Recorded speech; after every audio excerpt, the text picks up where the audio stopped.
The Flaxborough and District Horticultural Society, not noted for daring innovations, had for once taken a bold step. This year's annual flower and produce show was to feature, in addition to chrysanthemums and marrow contests, a modest exhibition of ecclesiastical embroidery.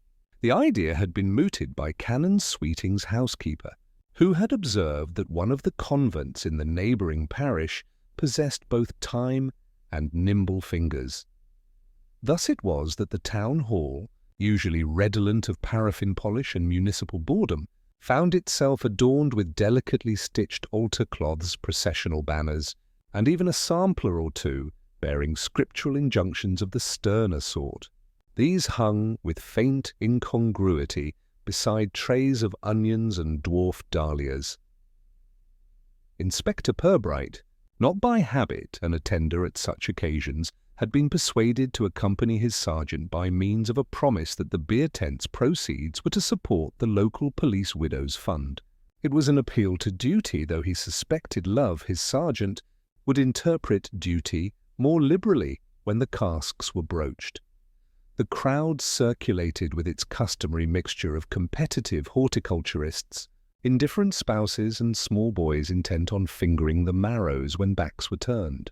In their midst glided a handful of nuns from St. Mildred's convent, their habits lending a black and white severity to the otherwise floral atmosphere. One nun in particular attracted notice. She was tall, angular, and gave the impression of having been constructed less by nature than by an architect who had forgotten to erase his scaffolding lines. Sister Gertrude, the name pinned discreetly to her sleeve, presided over a glass case in which gleamed not flowers but a display of antique devotional trinkets, rosaries, reliquaries, and an assortment of rings said to have belonged to benefactors. Long dead. It was while the mayor was in the middle of a speech, congratulating local growers for their unflagging commitment to marrow girth, that the odd incident occurred. A sharp cry, quickly smothered, drew heads towards the embroidery stall.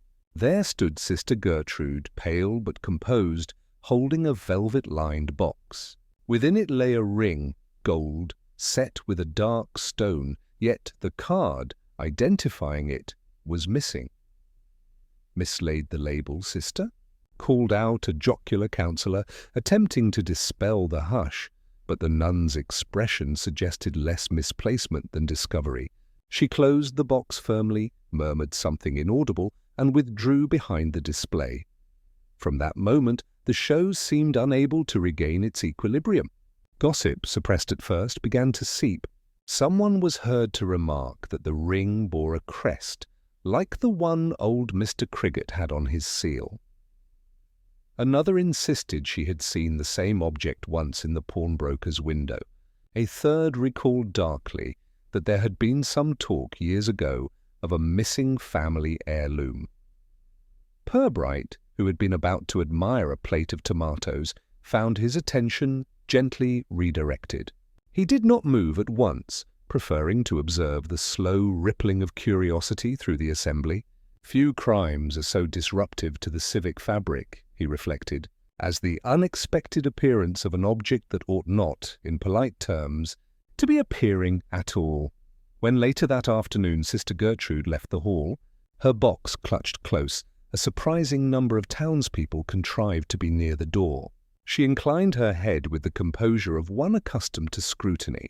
If she felt herself the nucleus of speculation, she gave no sign. Inspector Purbright, however, had seen enough to know that the Flaxborough Flower and Produce Show of that year would be remembered less for its chrysanthemums than for the question of a ring that had seemingly returned from the dead. The following afternoon, the citizens of Flaxborough had successfully rezoned the seeds of speculation planted at the flower show.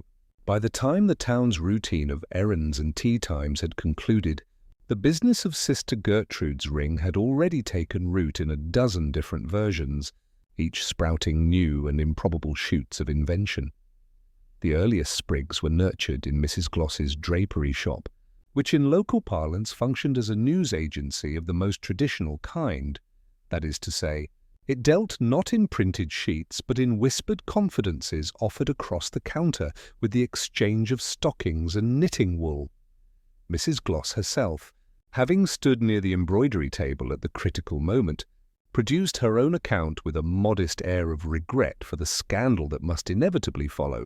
It was the way she snapped the lid shut, she confided to Mrs. Riddle, a customer of advancing years who could be trusted to retail the story to at least 6 other households before nightfall, like someone who'd been found out rather than someone who'd just lost a label. And she went pale too. Nuns don't usually go pale, not unless they're fasting. This version grew Baroque embellishments with each telling. By tea time, Sister Gertrude had not merely closed the lid, but had all but slammed it, sending the box skittering across the table and frightening a child into dropping his ice cream. By supper, she had snatched it up and stalked from the hall entirely, leaving the mayor open-mouthed and the councillors trembling. In the snug of the Black Swan, a competing narrative developed, encouraged by the discreet consumption of bitter. Old Mr. Packet, who had once kept the pawnbrokers on Market Street, swore that the ring resembled one he had handled 20 years earlier when a certain Captain Bulstead attempted to raise funds against family property. According to Packet, the captain's papers were not in order, and the ring had been withdrawn with bad grace. "But mark me," he told the gathering, "that was a gentleman's seal ring, no mistake. Had the crest of a raven holding a sword. Not a thing you'd expect a nun to be minding." Speculation soon linked the ring to the late Mr. Criggett, a solicitor whose affairs, when concluded, had produced a number of minor but unsavoury surprises. Criggett had died nearly a decade earlier, and some remembered that certain valuables belonging to clients had gone unaccounted for. Whether the ring in Sister Gertrude's care was one of them became, within hours, less a matter of question than of assumed certainty. Inspector Purbright, meanwhile, had settled himself to a modest supper in his lodging-house. He listened without comment to his landlady's account, already the 3rd version he had encountered that day. Mrs. Viney's interpretation of events carried the added embroidery of a scream. Oh yes, Inspector, a proper scream from someone, though I couldn't say who. Might have been the mayor's wife, mind you.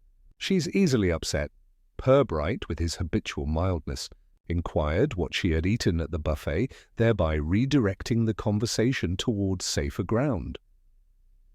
Later that evening, he found Sergeant Love installed in the police station's mess room, earnestly relating to the constable on duty that the ring was undoubtedly church property, old monastic business, and that its reappearance probably signalled a feud between rival convents.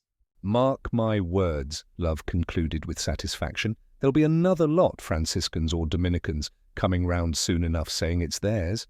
"Seen it all before." Purbright accepted a cup of weak tea, nodded once or twice, and let the conversation ebb into silence.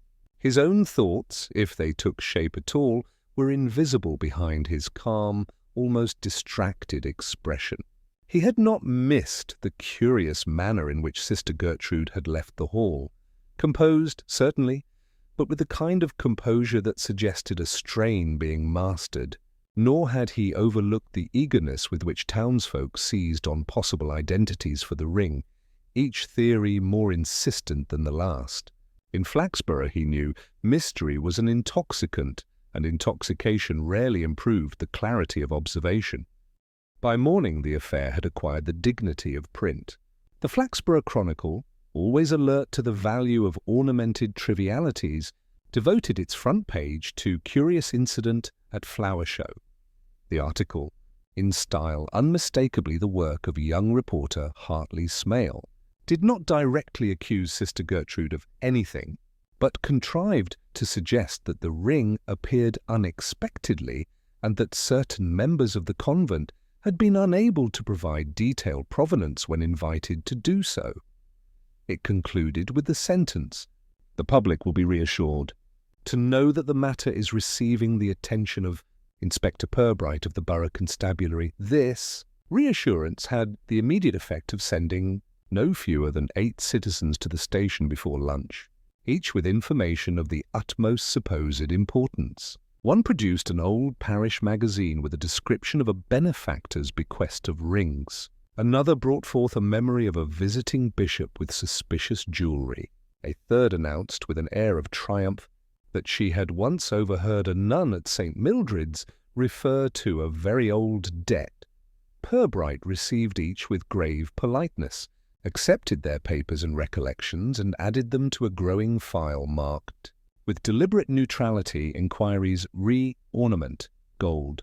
Only when the station quietened did he suggest to Sergeant Love that they might take a walk over to St. Mildred's convent and inquire of the Reverend Mother the exact circumstances of the embroidery exhibit. The convent stood on the edge of town, half hidden by a screen of elms and encircled by a brick wall which bore the respectable stains of age. A bell was rung, and after some moments the gate opened to admit the 2 policemen. They were shown into a parlour, whose furnishings combined austerity with a surprising degree of polish. The floorboards shone, the curtains hung in straight lines of exact propriety, and a faint smell of lavender persisted beneath the wax polish. The Reverend Mother, stout and good-humoured in expression, received them with courtesy. "You have come about poor Sister Gertrude," she said at once. "I fear there has been a fuss," Purbright inclined his head. "Merely to clear up some small points of understanding, Reverend Mother. The ring which was displayed yesterday, might you tell us its origin?" The nun pursed her lips in thought. "It was found among a chest of devotional articles donated some years ago. I believe the donor was a widow in reduced circumstances. There was no detailed inventory, though we assumed the pieces were church-related. Sister Gertrude has a fondness for such matters and undertook to arrange them for display." Sergeant Love, eager to prove himself useful, interjected, "So it could have been part of anyone's property, then?" "Nothing certain?" The Reverend Mother gave him a look that seemed to combine patience with amusement. "Nothing certain at all, Sergeant. Though Sister Gertrude is scrupulous in such matters. If she seemed disturbed, it was, I imagine, from the sudden attention which she does not relish." Purbright thanked her, asked a few more practical questions, and took his leave with the assurance that no undue suspicion was intended. Yet as they walked back through the convent garden, he paused to note a small detail. The path was bordered with carefully tended roses, but here and there among the blooms lay petals scattered not by the breeze, but by some more abrupt disturbance, as if a hand had brushed them roughly. He looked at them for a moment, then walked on without comment. By dusk, the town's appetite for speculation had not diminished. Indeed, the convent visit, once inevitably reported, provided new fodder. If the ring had come from a chest of donations, who had been the mysterious widow? And why had Sister Gertrude guarded it so fiercely? In the snug of the Black Swan, theories grew wilder. In Mrs. Closs's drapery, they grew more moralistic. And in the Chronicle's office, young Hartley Smale sharpened his pencil for a second article. Inspector Purbright, meanwhile, sat at his desk making brief notes in a small, neat hand. They were not conclusions nor even firm suspicions, but simply observations. Petals scattered across a path, a lid closed too quickly, a town's collective eagerness to believe in scandal. He allowed himself the smallest of smiles, then returned to his paperwork, as patient as if time itself were his sergeant. The following morning broke damp and reluctant, a drizzle softening the market square and lending the cobblestones a sheen that reflected the muted bustle of carts and townsfolk. In Flaxborough, wet weather was no impediment to gossip. Indeed, it often accelerated the process, for those who might otherwise have lingered in their gardens or fields were now gathered in shops and doorways, exchanging news with greater intensity. The matter of the nun's ring had not only survived overnight, but had multiplied into an assortment of fresh versions, each subtly adjusted to the teller's sense of drama or moral conviction.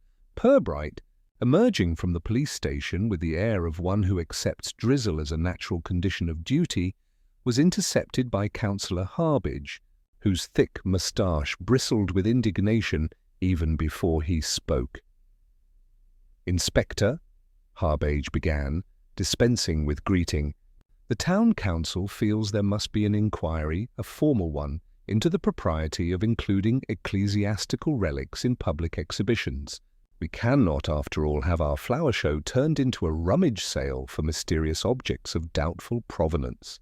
It lowers the tone. Purbright inclined his head, a gesture that suggested neither agreement nor disagreement, but which Harbage, being accustomed to mistaking politeness for consent, received as approval. "I shall expect," the councillor continued, "a report, brief but thorough, so that we may decide whether to issue a resolution." With this declaration, he strode off into the drizzle, leaving behind him a faint odour of pipe tobacco and moral rectitude. Purbright watched him go, then resumed his walk toward the market square with no more change of pace than if he had been delayed by a horse cart. The square was alive with its usual commerce, stalls offering vegetables, second-hand clothing, and an assortment of items whose histories were, at best, opaque. Sergeant Love, posted at the edge of the square ostensibly to keep order but in reality to enjoy the spectacle, waved his superior over. "Morning, sir. You'll be glad to know the matter's practically settled." "Indeed, Sergeant. I had not realized it was unsettled." Love lowered his voice with an air of secrecy that defeated its own purpose by being loud enough for 3 stallholders to overhear. "It's the Cricket ring, without a doubt. Old Mrs. Cricket's niece swears she saw him wear it, and she's adamant it went missing around the time he died. You can't get clearer than that." Purbright regarded the sergeant mildly. "Did she say whether she had seen it since?" Love frowned.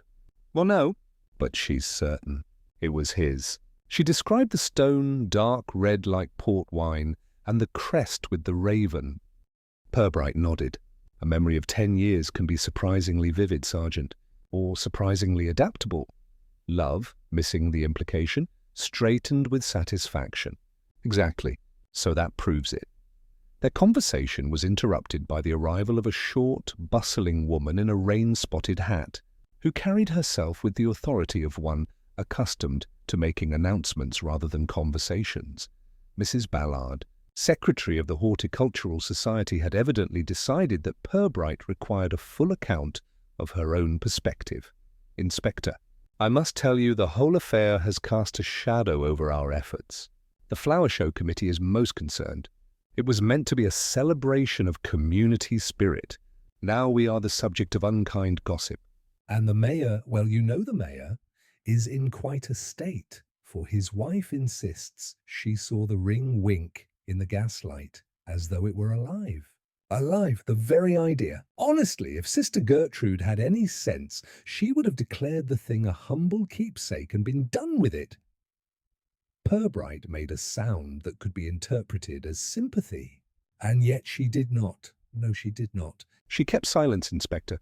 "That, to my mind, is most telling. People who are innocent generally explain themselves. People who are not, well..." Mrs. Ballard left the unfinished sentence to imply volumes. When she had bustled away in search of her next confidant, Purbright turned back to his sergeant. "Do you recall, Love, a small item in the Chronicle some years ago concerning the estate of Mr. Cricket?" Love rubbed his chin. "Something about missing documents, wasn't it?" "Yes, some client's property was said to be unaccounted for. I think we may benefit from a look in the Chronicle's archive. Young Mr. Smale will doubtless be delighted to provide access." The visit to the Chronicle offices later that day was received by Hartley Smale with almost indecent eagerness.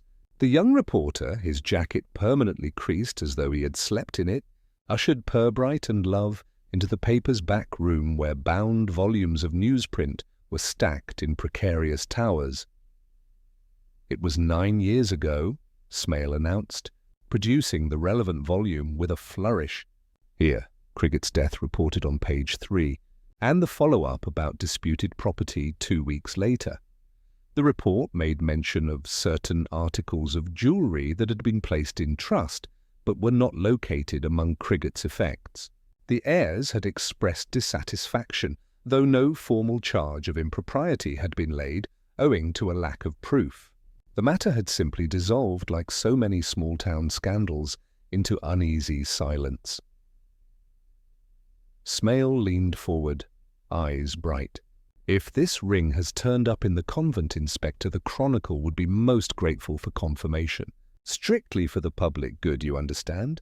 Purbright smiled faintly. "I am sure the public good will not be neglected, Mr. Smale, but until it is certain that the ring is the same, the Chronicle may wish to avoid any assertion that it is." Smale's expression suggested that such caution was unlikely to interfere with his next edition. As they left the office, Sergeant Love ventured, "So it is the cricket ring, sir? We've got motive, opportunity, probably theft." "Possibly," said Purbright. "But a possibility, Sergeant, is not quite the same as a conclusion." That evening, as drizzle gave way to a reluctant sunset, Purbright took a solitary walk past the convent walls. A bell tolled within, low and steady, and the scent of damp earth mingled with that of late roses. He paused near the gate, where a small plaque announced the convent's name and foundation date, and noted that a faint track led from the lane around the side of the wall into the trees beyond. Not a path of design, but of use, worn discreetly by feet that preferred not to be seen at the front gate. He stood for a while, watching the shadows gather, then walked on with the same patient tread as before. The next morning brought a surprise. A constable on patrol reported that an elderly man, known locally as Mr. Wetherill, had appeared at the station requesting to see the inspector. He was shown into the office with a solemnity that suggested confession. "Inspector," he said, his voice quavering with the gravity of his mission, "I have come to say that I recognize the ring. Not as Cricket's, mind you."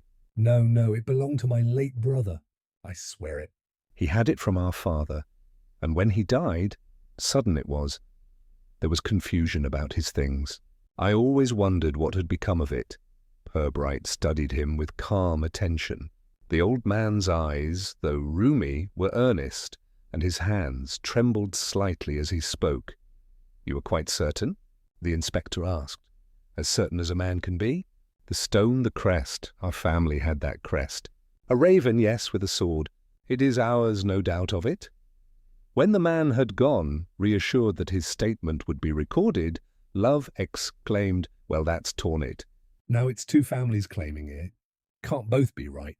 Purbright, however, looked not troubled but quietly thoughtful. "No, Sergeant, but both may believe themselves to be right, which can be just as instructive." The file on his desk, once slim, now thickened with contradictory testimonies. Each declaration, each recollection seemed less to clarify than to obscure. And yet, in the midst of this tangle, the inspector's mind held steady on the image of a tall nun, pale-faced but composed, closing a box as though she wished to conceal not only its contents, but her own thoughts from the gaze of a curious town. Purbright was not in the habit of allowing testimony to ferment unattended. He knew well enough that in Flaxborough, memories, once aired, tended to ripen into certainties far beyond their natural capacity. Thus, the very morning after Mr. Wetherill's impassioned claim, he decided to re-establish a firm footing by returning quietly to the convent. The drizzle of previous days had passed, and the morning was sharp, clean, and faintly scented with wood smoke from early fires. The inspector, walking with his unhurried stride, arrived at the convent gate just as a group of novices was filing out, their baskets empty, but destined soon to be filled with groceries from the market. Their glances toward him were brief and respectful. Only one lingered a moment longer, a slip of a girl with a face more curious than timid. She seemed about to speak, but thought better of it when the Reverend Mother herself appeared at the gate, greeting Purbright with a smile of tempered patience. "You are diligent, Inspector," she said, ushering him once again into the parlour. "We had not expected such sustained interest in a matter that might, to others, seem trivial." "Trivialities," Purbright replied with mild politeness, often prove to be more informative than great dramas. A ring may be a trinket to one, but a burden to another. The Reverend Mother folded her hands serenely. And to us, Inspector, it was a curiosity, kept in good faith, with no wish to deceive. Purbright allowed a pause, then asked, in the same gentle tone, "Might I speak directly with Sister Gertrude?" It was she, after all, who first handled the object before the eyes of so many. The impression she gave has, perhaps unfairly, shaped the town's suspicions. The Reverend Mother's eyes twinkled faintly as though she appreciated the understatement. "Very well, Inspector, but you will find her plain-spoken to the point of abruptness. It is her way." When Sister Gertrude entered, she carried herself as if her height alone were a defence. Her face, though angular, bore an austere dignity, and her hands, clasped firmly before her, betrayed no tremor. She looked directly at Purbright with a steadiness that might have unnerved a less patient man. "You wish to know about the ring," she said before he could speak. "Only what you yourself observed," Purbright replied. Her voice was clear, almost clipped. "I found it among the donated articles, as the Reverend Mother has told you. When I placed it in the case, I did so because it seemed finely wrought, not because I claimed it as sacred. When people pressed me for its story, I felt it best to say little. There is a hunger for scandal in this town, Inspector." "I will not feed it." "And yet you seemed disturbed, Sister, when the box was opened." For the first time, her gaze wavered, dropping briefly to her hands. "I was disturbed," she admitted, "because I recognized it." "Not as property of the convent, nor of any donor known to me." "But—" She hesitated, and the pause seemed to stretch between them like a taut string. "Because I had seen it once before." "On the hand of a man now long dead," Purbright inclined his head, inviting continuation. "He was brought here years ago for the last rites," Sister Gertrude said quietly. "A traveller who had collapsed in the road. We gave him what comfort we could, but he passed before morning. I remember his hand, stiff upon the coverlet, and the ring upon his finger. After he died, it was gone. I assumed it had been removed by the coroner's men." To see it again, suddenly in a glass case, before the eyes of a crowd, was to see the past intrude in a most unwelcome way. There was silence in the parlour after she had spoken, broken only by the faint ticking of a clock. Purbright did not press her further. He merely thanked her, noting how relief softened her expression when she saw that he asked no more. Back at the station, Sergeant Love received this account with a mixture of fascination and irritation. "Well, that settles it, doesn't it? The ring belonged to this dead traveller chap." "Mystery solved." Purbright shook his head mildly. "On the contrary, Sergeant." "It begins to resemble less a solved mystery than a tale with several authors. We have heard now 3 versions of its past. Each teller is convinced, each tale excludes the others. What we must discover is why they are so eager to claim it." That evening, Purbright allowed himself the small luxury of attending the Black Swan, not for beer, but for the more intoxicating observation of townsfolk in full conversational bloom. He sat quietly in a corner, while the locals debated with the vigour of parliamentarians. Some declared the ring cursed, citing Sister Gertrude's pale reaction as proof. Others insisted it was valuable and therefore naturally a source of dishonesty. Still others maintained that it had nothing to do with nuns at all and was simply a lost heirloom, dragged into notice by accident. It was during this symphony of contradiction that Purbright's attention was caught by a remark, half-whispered, between 2 men at the bar. One, a dray man with a weathered face, said, "Strange thing, though.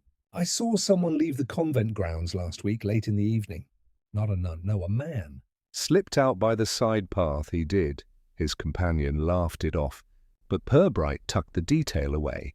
The following day, he arranged to meet with the coroner's clerk, a narrow fellow with ink-stained fingers and a love of precision. At Purbright's request, he brought out the old registers. Together they searched for mention of an unidentified traveller dying at St. Mildred's convent. After some pages had been turned, there it was. Male, approximate age 50, found collapsed near Flaxborough Turnpike, conveyed to convent, deceased by morning. Cause natural failure of the heart. Effects none recorded. No ring. Purbright asked. The clerk shook his head. None listed. Effects none. Curious, murmured Purbright. When he returned to the station, Love was waiting with fresh intelligence. Another visitor, sir. A Mrs. Chubb. Says she once cleaned for Mr. Criggett and swears she saw the very same ring in his desk drawer. Says he told her it was too valuable to wear out and about. Purbright looked at the sergeant kindly. We must build more shelves for our collection of certainties, Love. They are multiplying. Yet, even as he spoke, the inspector began to sense the first threads that might bind the tangle.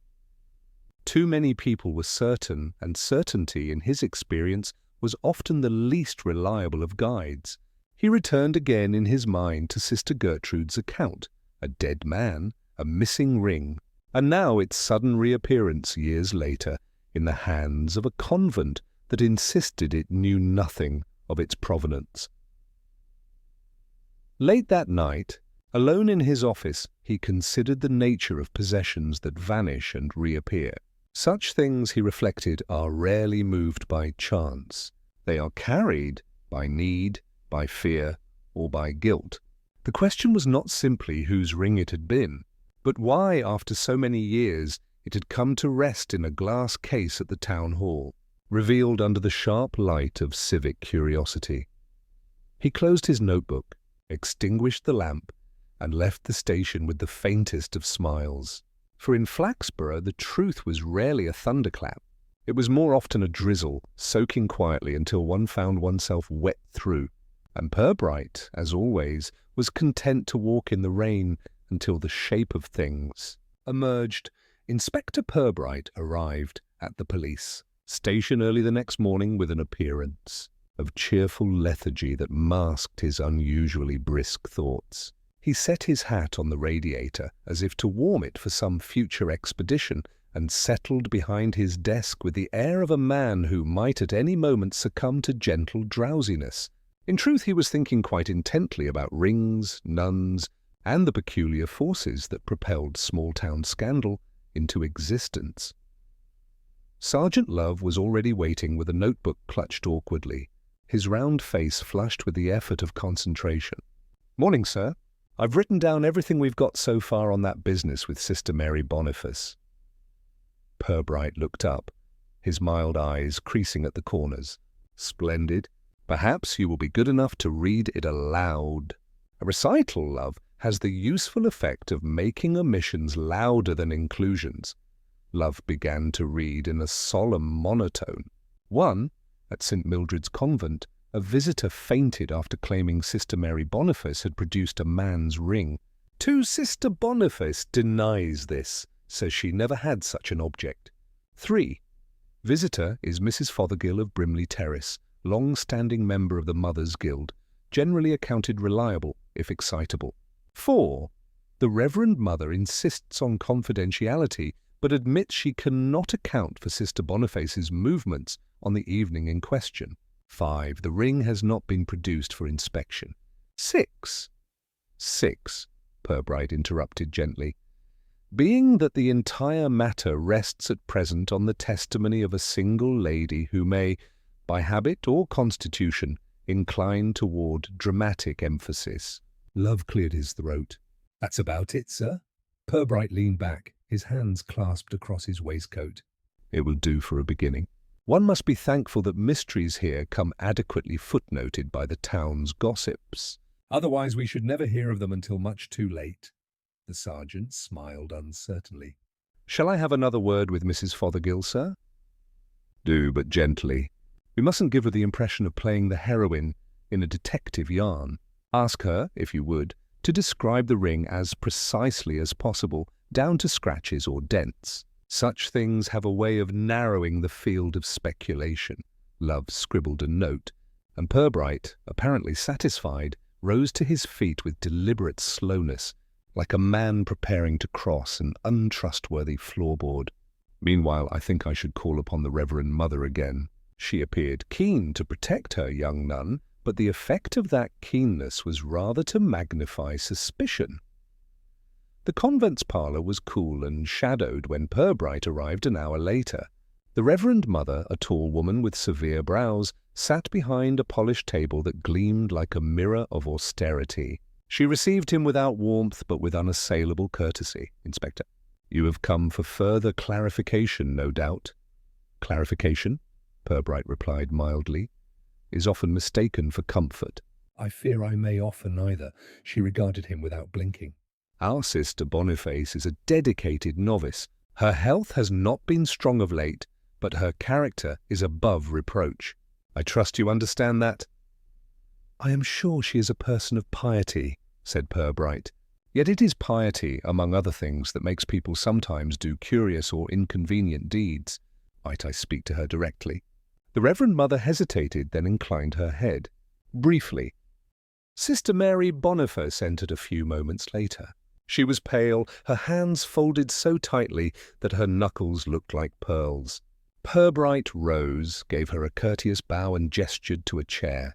"Forgive this intrusion, sister. I merely wish to ask a few simple questions. It has been said you produced a ring, a man's ring, before Mrs. Fothergill. Do you recall anything of that kind?" Her eyes widened, then dropped to her hands. "No, Inspector." "I never had such a ring. I would not keep a man's jewellery." "It would not be suitable." "Of course," Purbright said smoothly. "Yet Mrs. Fothergill believes she saw one." "Can you think how she might have formed such an impression?" The nun hesitated. "Perhaps She mistook something. I carry a rosary." The crucifix may have glinted. Purbright inclined his head. Possible. And yet she described a heavy gold band, did she not? With a red stone? Mary Boniface looked startled. "Yes, she said so. But she is mistaken." The inspector studied her gently lowered lashes. "Quite, thank you, sister. That will suffice for now." As she left, the Reverend Mother's expression hardened. "You see, Inspector, nonsense." "Indeed," Purbright murmured. "And nonsense, like cream, has a way of rising visibly to the surface." On his return to the station, Purbright found Love waiting with renewed enthusiasm. So Mrs. Fothergill described the ring very clearly. Gold, thick band, square-cut garnet set in it, small scratch running across the stone. Said she could never mistake it. Purbright nodded. "That is a very fine memory indeed." He paused, and then added with a faint smile, "For someone who fainted." Love looked puzzled. "What do you mean, sir?" "Only that fainting tends to be remembered more vividly than the cause. But perhaps Mrs. Fothergill is exceptional." That evening, Purbright took a slow walk through the high street. The lamps glowed against shop windows, illuminating everything from pork pies to braziers with equal dignity. He paused at a jeweller's whose display held half a dozen garnet rings, remarkably similar to Mrs. Fothergill's description. Inside, the proprietor, an elderly man with whiskers suggesting a half-forgotten Victorian attachment, confirmed that such rings were popular in the town 20 years earlier, particularly among gentlemen of prosperous but unimaginative taste. Purbright thanked him and walked on, pondering. If the ring existed, it was neither unique nor recent. If it did not, then why had Mrs. Fothergill seen it so clearly? And if Sister Boniface truly concealed something, what motive had she? Poverty, loyalty, or fear?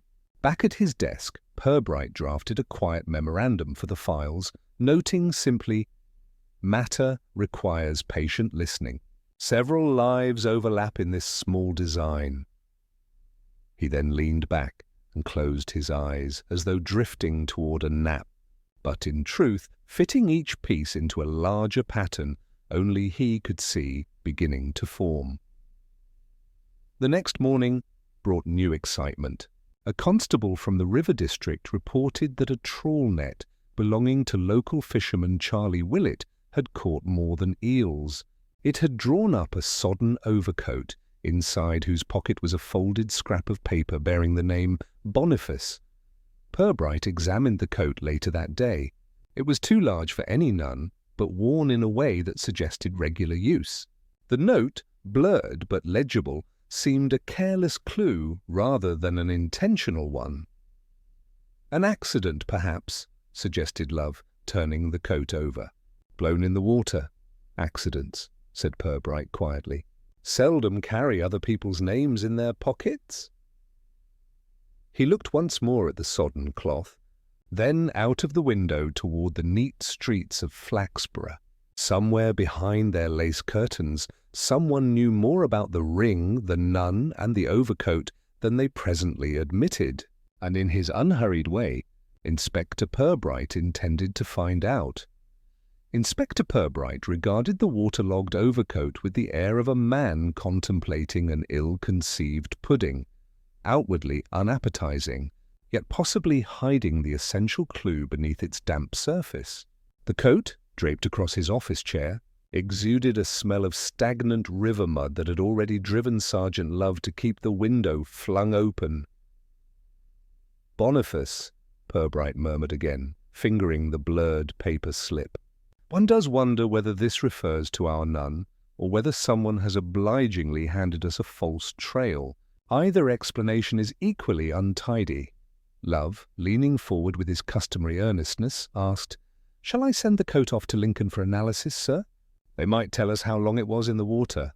Purbright looked faintly amused. "They might, Love, but the coat itself would know better, and it refuses to speak. Still, yes, let us send it, if only to keep up appearances.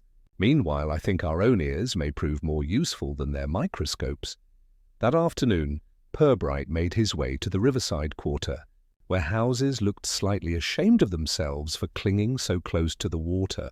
Charlie Willett, the fisherman who had made the discovery, met him at the door of a lean-to, smelling strongly of tar and herrings. "Inspector," Willett said, rubbing his hands nervously on his apron. "Never thought I'd be mixed up in police business." "It was just luck of the net." "Luck has introduced more crimes to daylight than conscience ever has," Purbright replied pleasantly. "You did well to report it. You fish this stretch regularly?" "Every other morning, sir." Always around the weir. "Never pulled up a coat before, or a body?" Purbright asked softly. Willett shook his head quickly. "No, thank the Lord." Purbright's gaze rested for a moment on the swirling current outside. "Quite, though one wonders whether this coat once had a body inside it." Later that evening, Purbright sat again at his desk, reviewing the threads so far. A nun suspected of concealing a ring. A respectable matron certain she saw it. A sodden overcoat bearing the nun's name in its pocket. The outline of a conventional scandal appeared, yet the pieces fitted together too neatly, as if someone had pushed them toward his notice. It was therefore no surprise when the next morning brought an anxious Reverend Mother to his office. She looked more formidable in daylight than in the convent parlour, her black habit contrasting fiercely with the pale green paint of the police station walls. "Inspector," she began without preamble, "this talk of a coat has already reached ears that should never have been pricked by it. Our order's reputation is being whispered about in shops and doorways. You must put a stop to it," Purbright smiled gently. "If only rumours would submit to arrest, Reverend Mother." Alas, the law has no handcuffs small enough. She pressed her lips together. "Then at least you can affirm publicly that Sister Boniface is innocent." "I could," Purbright said thoughtfully. "But my affirmations, I regret, are less persuasive than evidence. Still, you may reassure yourself that I have no intention of treating Sister Boniface as anything other than a witness at present." The faint emphasis on those last two words made the Reverend Mother's eyes narrow. She rose with a stiff inclination of her head and departed, leaving behind the lingering impression of one who would prefer divine justice, swift and unquestioned, to the dilatory business of police procedure. That same day, Sergeant Love returned from his renewed interview with Mrs. Fothergill, armed with fresh detail. "She says, sir, that she recognized the ring because her late brother had one very like it, Same garnet stone, same scratch. He drowned years ago in a boating accident, body never recovered. Name was Edgar Trent. Purbright, who had been doodling small fish in the margin of a report, stopped. Edgar Trent, he repeated. And did Mr. Trent, by chance, own an overcoat? Love blinked. Most men did, sir. True, but not all of them ended in rivers. Make a note, love. We must discover what became of Mr. Trent's belongings after his unfortunate demise. If they were dispersed, then who had opportunity to acquire them? And why should one resurface now, sodden and incriminating? As evening drew on, Purbright allowed himself a slow stroll past the Brimley terrace houses.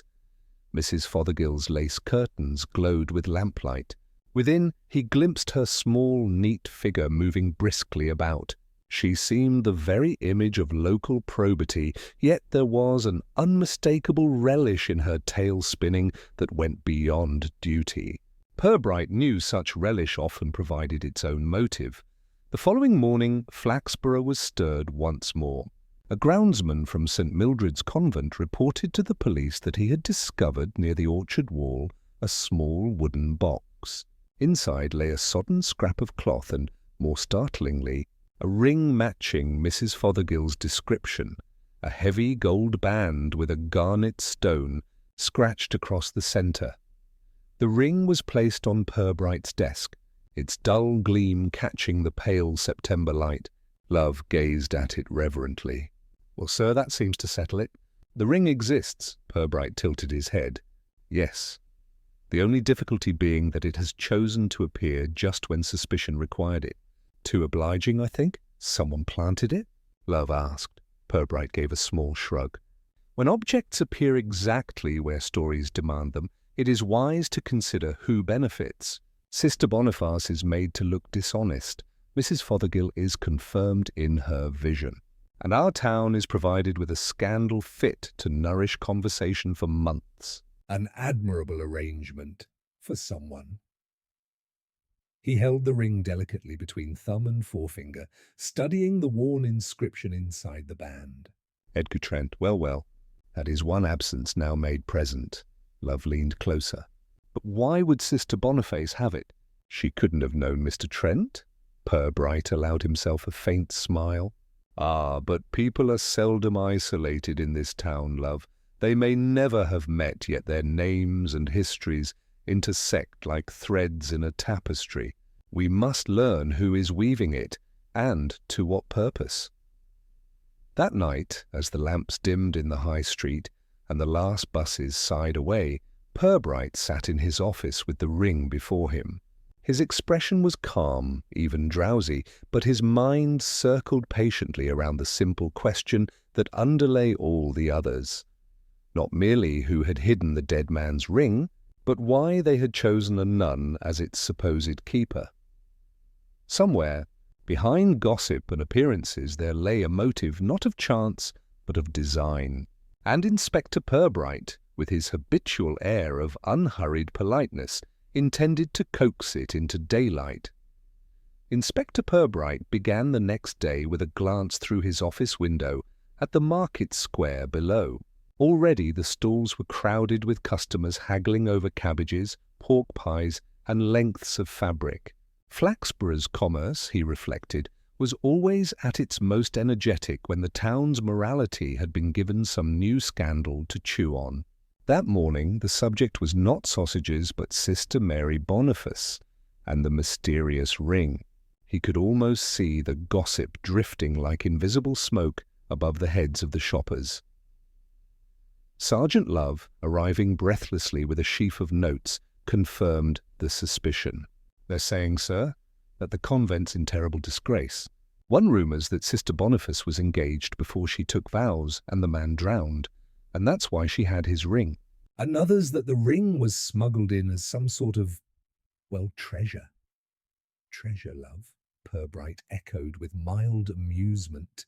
Our townsfolk never stint themselves in invention, and each tale saves them the trouble of imagining the nun as a simple human creature, susceptible to ordinary entanglements. Love frowned, struggling with the inspector's quiet irony. But there is something odd, sir.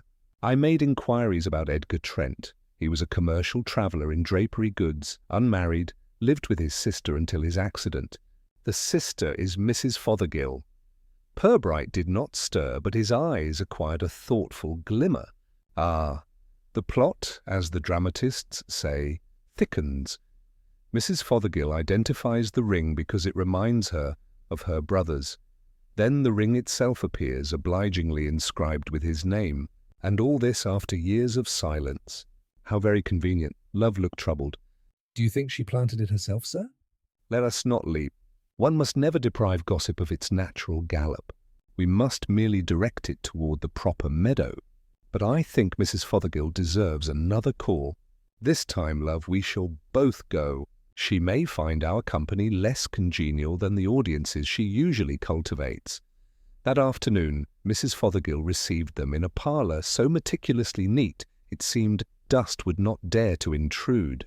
She wore her habitual small bonnet indoors and had arranged the tea tray with a sense of ceremony that suggested moral superiority infused even her domestic routine. "I am so glad you have come," she began, before either officer could speak. "The whole town has been pestering me for details, but I have remained discreet." I tell them only what is necessary. An admirable restraint, Purbright murmured, seating himself in the stiff armchair she indicated. "And so rare when one has witnessed so singular a scene. Perhaps you would indulge me by describing again, for accuracy, exactly how the ring was revealed to you." Mrs. Fothergill drew herself up, evidently pleased to be invited to reprise her performance. "We were in the convent parlour. Sister Boniface was speaking about her calling, 'Oh, in the most intense way, Inspector, with eyes cast down like a martyr.' Then she moved her hand to adjust her sleeve, and the ring slid forward from beneath the cuff. I saw it quite distinctly, the garnet, the band, even the scratch across it. Then, as if realizing her mistake, she pressed her hands together quickly, hiding it from view. I was so shocked I fainted. You may ask the Reverend Mother if you doubt me." Purbright inclined his head gravely. "Your memory is remarkable, madam. And of course, memories are like wines. Some improve with time, others grow more fanciful. Tell me, had you spoken of your late brother recently before this vision of the ring occurred?" Her eyes narrowed. "I have no need to invent visions, Inspector. Edgar's death was a tragedy, and that ring, if indeed it has been found, is sacred to me as his sister." Purbright let a pause linger, then asked gently, "Would you be able to explain how his name came to be in the pocket of a coat fished from the river only days ago?" The teacup trembled slightly in her hand. I cannot. "I never knew of such a thing. Yet it would be most extraordinary coincidence, would it not, that both ring and coat should reappear after so many years, and both connected to your brother?" Mrs. Fothergill's lips tightened. "Perhaps Providence means to expose something hidden. Perhaps it is meant as a warning to the convent for sheltering that girl." Purbright, still mild, replied, "Providence is seldom so precise with inscriptions, Mrs. Fothergill, but we thank you for your recollection." He rose, bowing slightly. "You may rely on us not to trouble you unnecessarily further." On the walk back to the station, Love expressed his doubts. "She seemed rattled, sir, but she didn't actually admit anything." "Maybe it really is Providence," Purbright smiled faintly. "If Providence has taken to scattering garments in rivers, love, then I fear for the dry cleaning industry. No, there is human purpose behind these theatrics. What we must determine is whether Mrs. Fothergill seeks to protect her brother's memory, or whether she wishes to besmirch Sister Boniface, or both." By evening, the town's atmosphere had thickened. Whispers of the ring, the drowned traveller, and the nun's supposed deception had infiltrated the pubs. Purbright heard from a constable that wagers were being laid on whether Sister Boniface would be sent away in disgrace. He sat quietly in his office as the day ended, listening to the faint hum of typewriters from the clerk's room. The ring lay before him again, its garnet dull in the lamplight. He turned it idly, reflecting not only on the mystery of its appearance, but on the more enduring mystery of why people in small towns clung so hungrily to tales of sin. Perhaps because scandal made them feel alive, even virtuous by contrast. As he replaced the ring in its envelope, a thought occurred to him with the quiet inevitability of a pebble settling at the bottom of a pond. The coat and the ring were not simply rediscovered relics. They were messages. Someone had taken trouble to bring Edgar Trent's ghost back among the living. The question was not whether Sister Boniface had hidden the dead man's ring, but who wished the town to believe she had, and to what end. Purbright leaned back, his eyes half closed, as though on the verge of a nap. But his mind was already arranging the next step, to seek out, among the respectable facades of Flaxborough, who stood most to gain by putting a nun under suspicion and a dead man back into conversation. The following morning, Inspector Purbright walked to the station under a pale sun that gave the town an air of washed linen hanging on the line. The market square was quieter than usual, though the few shopkeepers who swept their thresholds managed to do so in a way that suggested readiness to pause at any moment should the inspector provide fresh morsels of gossip. He offered no such indulgence. His manner was, as always, patient and faintly somnolent, though his mind ticked steadily along the line of the ring, the coat, and the sister who seemed to conjure visions too easily. At his desk, he found Sergeant Love with an air of triumph. "Morning, sir. I've traced what became of Edgar Trent's things after his death." The solicitor's clerk remembered that most of them were sold off. Odd bit is, the overcoat was bought by a Mr. Catamole, runs that little hardware shop near the station. "Still lives there," Purbright nodded. Catamole? "A man of rusty spectacles and a suspicious fondness for locking his till more often than is necessary. We must speak to him." The hardware shop smelled of oil, paraffin, and the faint melancholy of unsold mousetraps. Mr. Catamole, a wiry fellow with a complexion like brown paper, looked startled at the inspector's polite greeting. "Mr. Catamole," Purbright began, "forgive the intrusion. You may remember purchasing some effects belonging to the late Edgar Trent many years ago." The shopkeeper blinked rapidly. "I did, yes." "A box lot at the solicitor's sale. There was a good coat among them, hardly worn. I wore it myself for a while." Purbright's gaze rested gently on him. "And what became of it?" "Oh, well," Catamole shifted. "It got too tight, you see." "I passed it on. Might have given it to the jumble at St. Mildred's, I can't quite recall. That was years ago, indeed. Did the coat still contain anything when you parted with it?" "Not that I knew of, unless it were a button." Purbright inclined his head, accepting the reply with outward calm. Yet as he and Love stepped back into the street, he remarked softly, "One wonders, Love, how a coat once in Catamole's wardrobe should contrive to reappear in the river with a slip of paper naming Sister Boniface in its pocket. Jumble sales are seldom so considerate in their trajectories. Love looked earnest, so someone must have kept it back all those years, waiting. Or someone found it useful for their present little drama," Purbright murmured. "Whichever, the timing suggests deliberate exhibition rather than accident." The next link came from an unexpected quarter. Reverend Palthorpe, the curate at St. Mildred's, called at the station in some agitation. His neat clerical collar was offset by a nervous tugging at his sleeves. "Inspector, I feel bound to tell you something," he began. "It concerns Sister Boniface. I happened to see her some weeks ago in conversation outside the convent wall with a man, at night. I did not intrude, but it struck me as unusual." Purbright's expression betrayed no surprise. "Describe the man, if you please." "Tall, dark coat, hat pulled down." "I could not see his face." But his manner was urgent, almost pleading. She seemed distressed.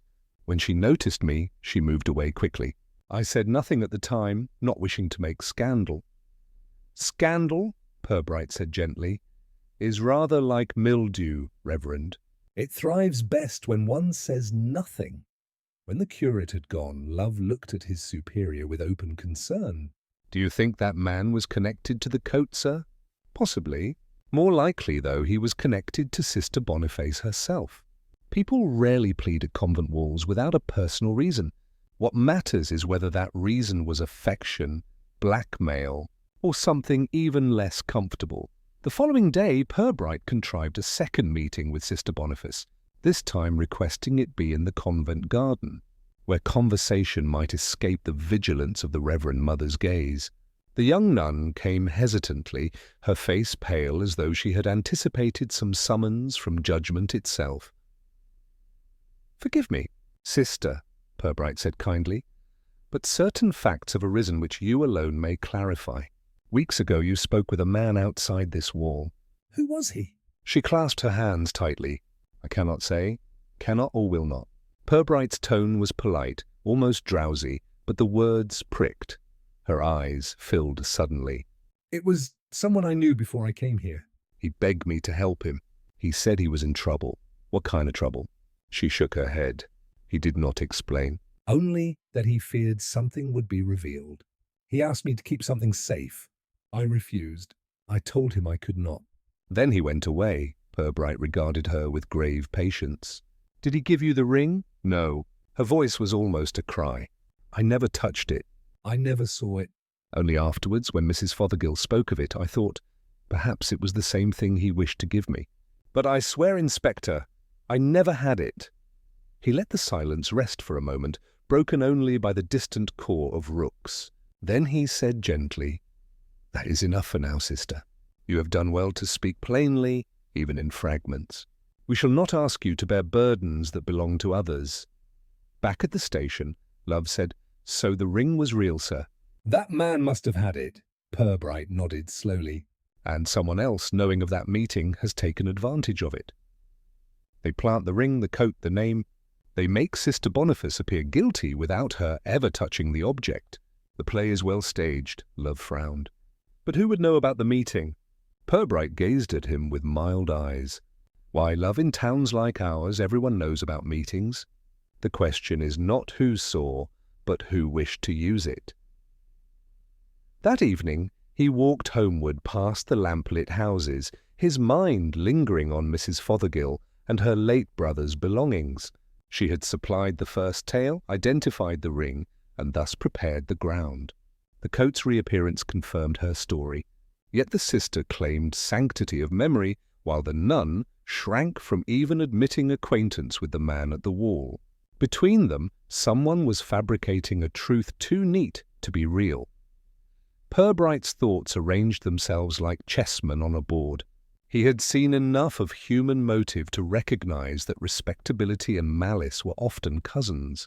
If a dead man's memory had been resurrected, it was not for piety but for purpose. Soon, in some gentle fashion, he would press the players to reveal which of them had staged this resurrection, and why they had chosen a frightened young nun as their scapegoat. The following morning brought with it a brightness that seemed oddly at variance with the mood of the town. Clouds had lifted during the night, leaving the streets clear, washed and sunlit.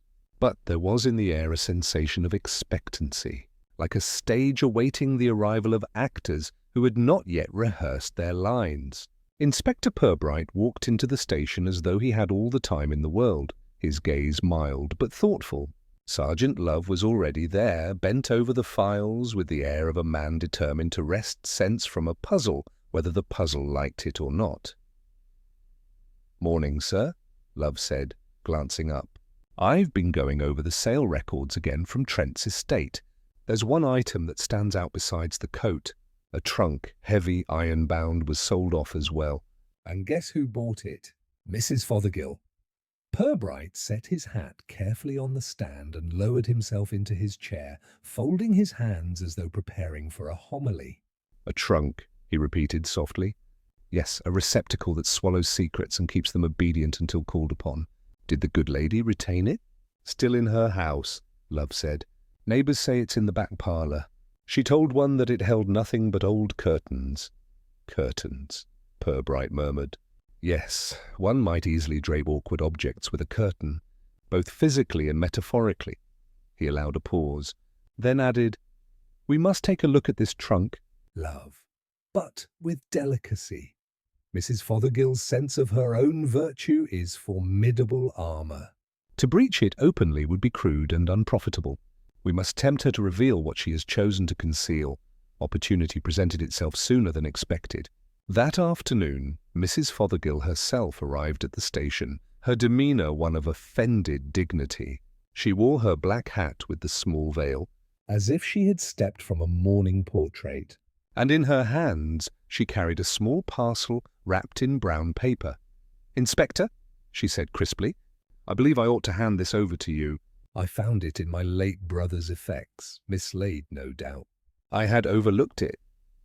She placed the parcel on the desk with theatrical finality. Purbright regarded it with calm politeness. How thoughtful of you, Mrs. Fothergill. May I? He unwrapped the paper slowly, revealing a small leather case. Inside lay a man's watch, gold, with initials delicately engraved. E.T., a watch, Purbright murmured. An object of sentiment. And yet, how curious that it should appear at this juncture after so many years of oversight. Mrs. Fothergill bristled. I resent the implication, Inspector. I have nothing whatever to conceal. I merely wish to assist justice. Indeed, Purbright said mildly. And you do so most ably. He allowed her indignation to subside in the silence before adding, "Might we at some convenient moment take note of the other items you retain from your brother's estate?" For the sake of thoroughness, her lips compressed to a pale line, but she could not very well refuse. If it must be done, she said coldly, then come tomorrow. But I warn you, Inspector, you will find nothing but harmless relics. When she had gone, Love exclaimed, "She's practically inviting us to catch her out." Purbright smiled faintly. "Yes, love, but only because she imagines she holds the script and we but the stage hands. Tomorrow we shall see whether the trunk contains curtains or the stuff of drama." The following day, they arrived at Mrs. Fothergill's neat, dark house, where every piece of furniture appeared polished into submission. She led them, with the air of one granting access to a museum, into the back parlour. There, against the wall, stood the trunk, iron-bound, heavy, its lock tarnished with age. Purbright bent to it with unhurried care. May we open it, madam? She hesitated only a second. "If you must." The lid creaked upwards. Inside lay folded lengths of faded fabric, curtains, as advertised.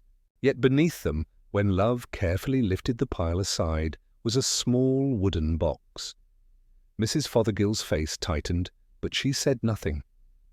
Purbright opened the box.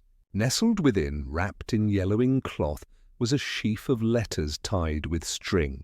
He drew one out. The paper was brittle, the handwriting a man's, bold yet uneven.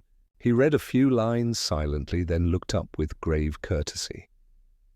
"These, Mrs. Fothergill, appear to be letters from your late brother, but not all of them are to you. Some are addressed to another." Her hands trembled on the back of the chair. They are private. "I meant no harm. Privacy is often innocent," Purbright said gently, "but sometimes it is harnessed to less charitable ends. These letters speak of a woman, one he met often, one he cherished. He signed them with his full name, Edgar Trent, and here," he lifted another sheet, "he mentions a ring." A token, he says, of trust and affection. Love shifted uneasily, glancing from the paper to Mrs. Fothergill. She burst out suddenly. It was disgraceful. "He was engaged in folly with that woman. I kept the letters because I would not have his name sullied." I thought if they were known, people would whisper. "He was weak, Inspector, but he was my brother. I had to protect him." Purbright's eyes rested on her with compassion that was not indulgence. And yet the ring appeared. The coat returned. "Someone knew of these letters, Mrs. Fothergill. Someone, perhaps, who has seen this box before."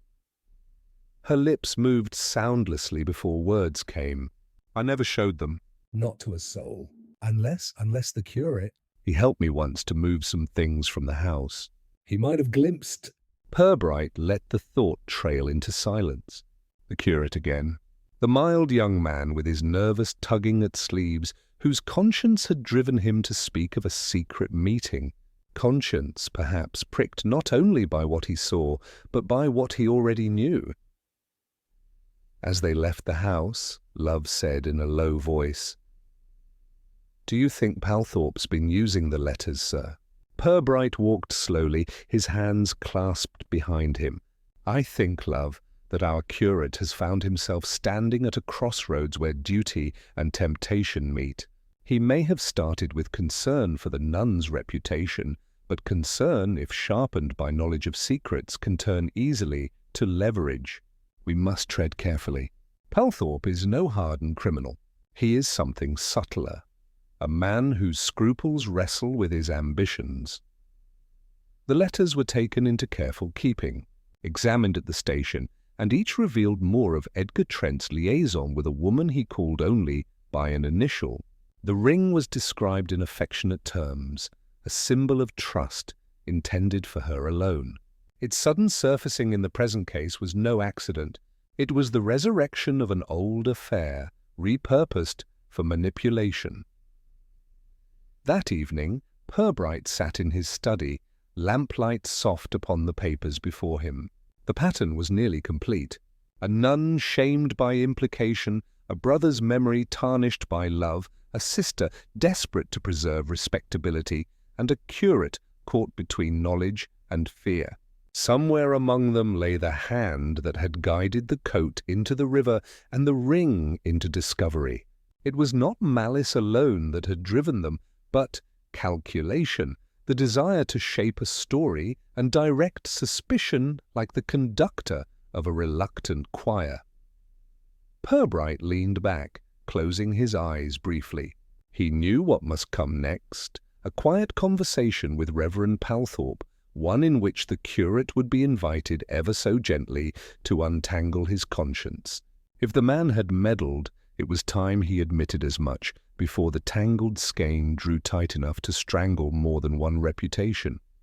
And so, as the clock on the mantel chimed the hour, Purbright resolved that tomorrow would bring not merely another inquiry, but a turning of the key. The play was reaching the moment when actors, however reluctant, must deliver their lines.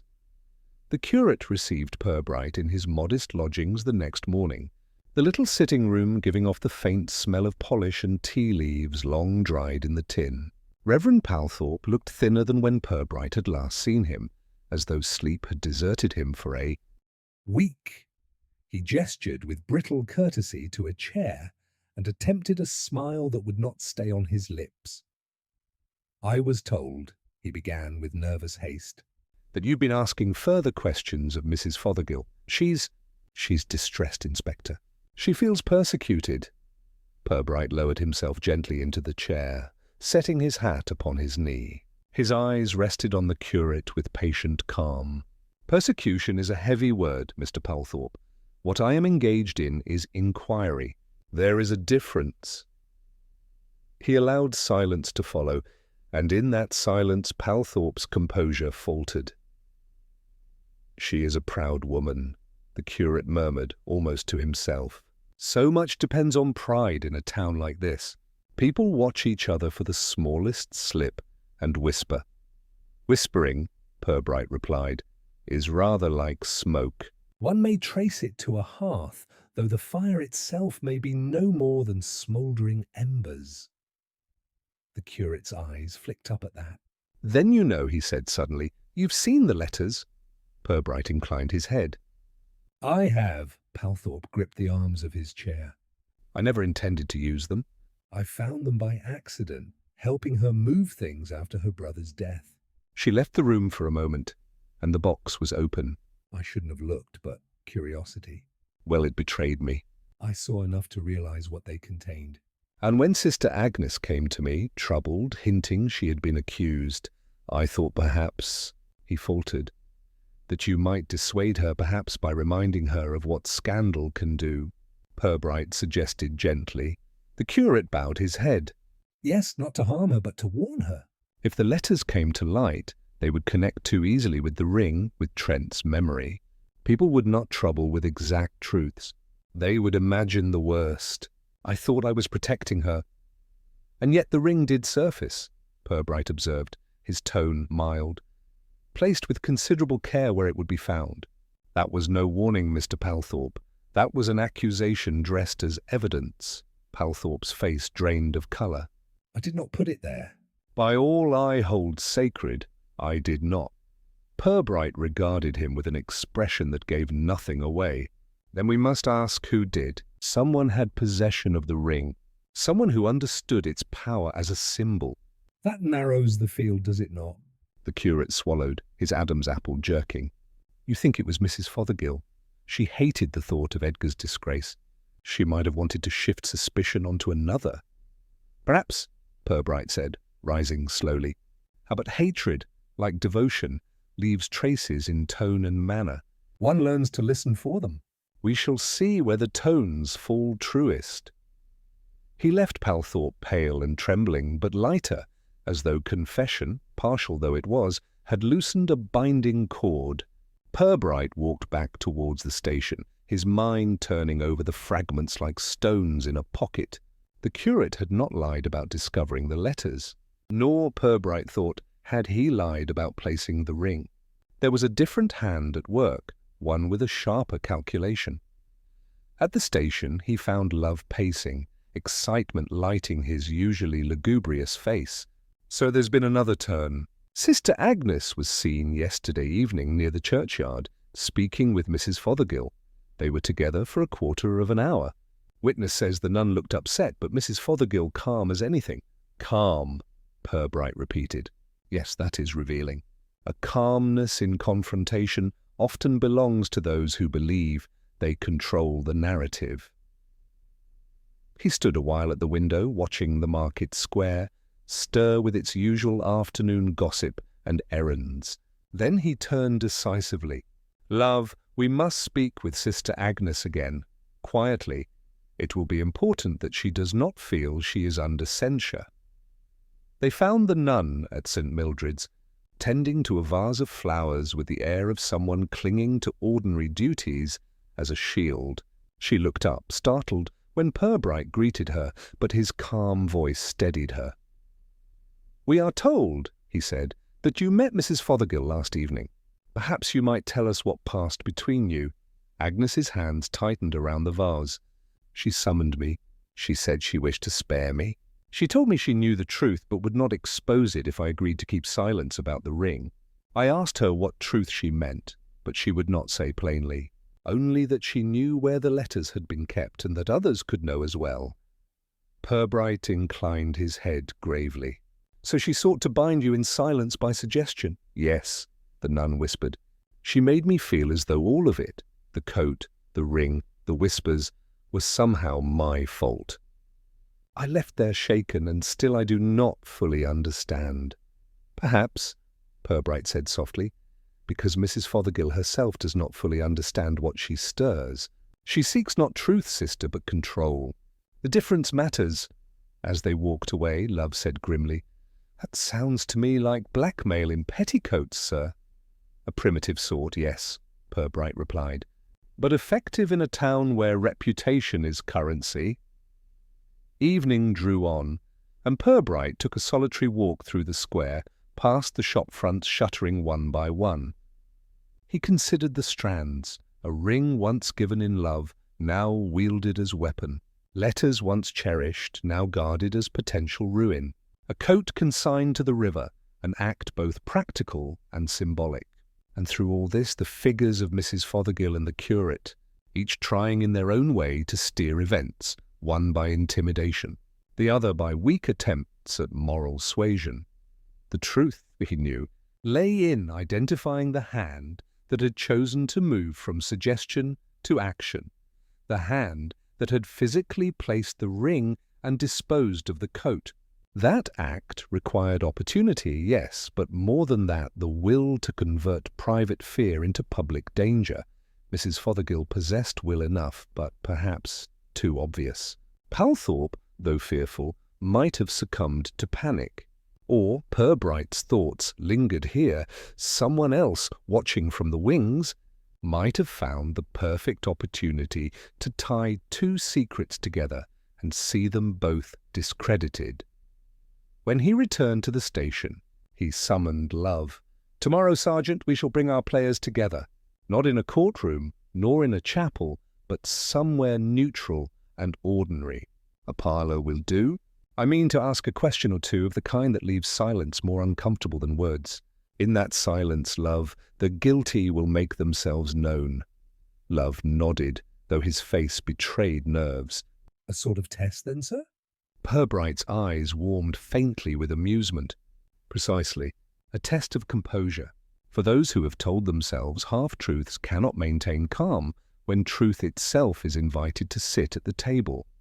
And so the inspector's quiet preparations began, as the little town moved about its evening routines, ignorant that the next day would bring revelation not in the form of scandalous headlines or melodramatic arrests, but in the simple theatre of a room, a question, and the inability of one conscience to keep still beneath it. The gathering took place in Mrs. Glossop's parlour, chosen by Purbright with deliberate care. It was neither grand enough to lend the occasion solemnity, nor shabby enough to invite levity. Its floral wallpaper and stiff-backed chairs offered precisely the sort of neutral ground where small-town tempests might be allowed to swirl without disturbing the greater universe. Mrs. Glossop herself had been persuaded by the promise of her name being mentioned in no official record to provide tea and seed cake, which she did with all the anxious pride of a hostess whose rooms were about to serve a purpose more distinguished than she had ever dreamt of. Present were Mrs. Fothergill, imperious in black silk, Reverend Palthorpe, pale and drawn, Sister Agnes, quiet and visibly uneasy, and Sergeant Love, who perched awkwardly on a chair near the door, pen poised, though he had no real need to write. Purbright, as conductor of this subdued orchestra, sat in the middle, his expression one of benevolent patience, as though he had gathered them only to discuss hymn numbers or a matter of misplaced hymnals. When all were settled and Mrs. Glossop had retreated with her tray, Purbright began in his unhurried way. "You may wonder," he said mildly, "why I have asked you here together. It is not to cause embarrassment nor to parade suspicions. Rather, I have thought it useful that we might, in comfort and civility, consider certain matters which have disturbed the peace of our community." He let his gaze drift from one face to another. Palthorpe shifted. Mrs. Fothergill pursed her lips. Sister Agnes kept her eyes lowered. "You are aware," Purbright continued, "that certain objects have emerged from the shadows of the past. A coat, a ring, a number of letters. Each has been treated as though it bore a weight of guilt greater than its actual substance. The coat was no more than fabric, the ring a token, the letters the natural product of human attachment. Yet, taken together, they have been arranged deliberately, I think, to suggest impropriety where none need have been assumed."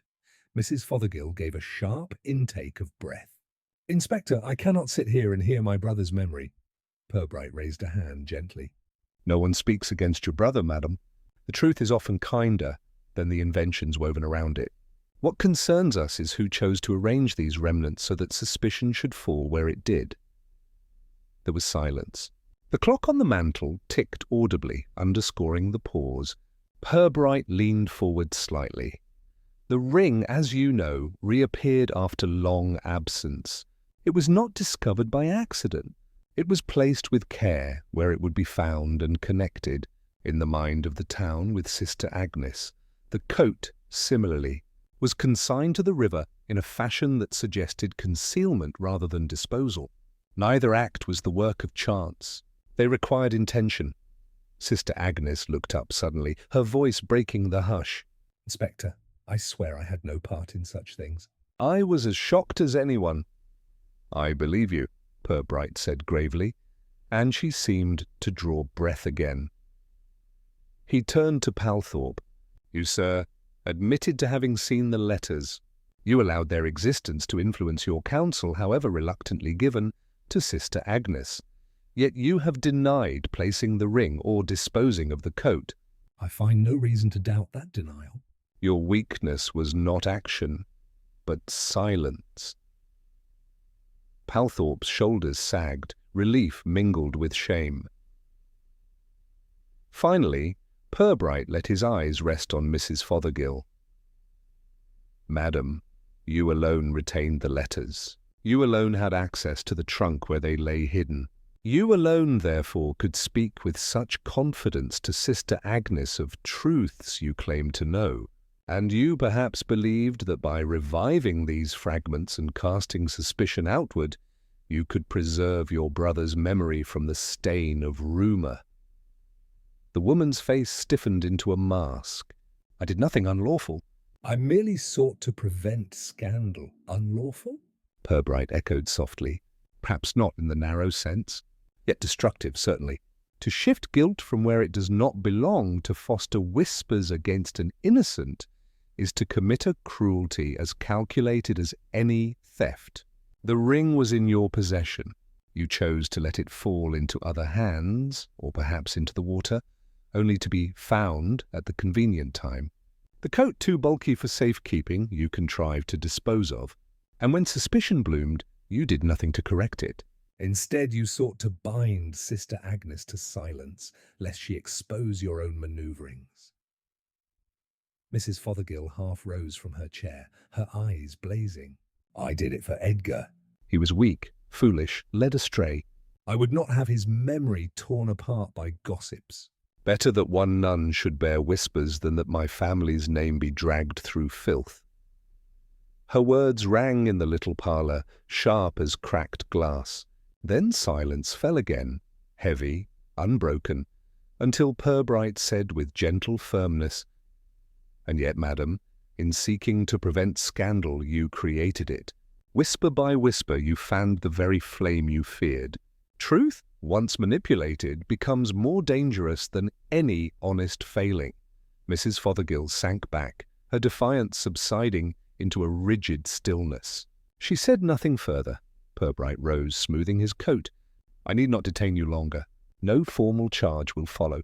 The law does not prosecute misplaced zeal to protect reputations. But I trust you understand, Mrs. Fothergill, the harm you have wrought. I advise you to let the past rest. For it is when we stir ashes that sparks leap out." The meeting ended with subdued movements, chairs scraped back, eyes averted, lips pressed tight against words unspoken. Palthorpe stumbled out with a muttered blessing, Sister Agnes departed in quiet relief, and Mrs. Fothergill left like a statue being borne away, rigid and unyielding.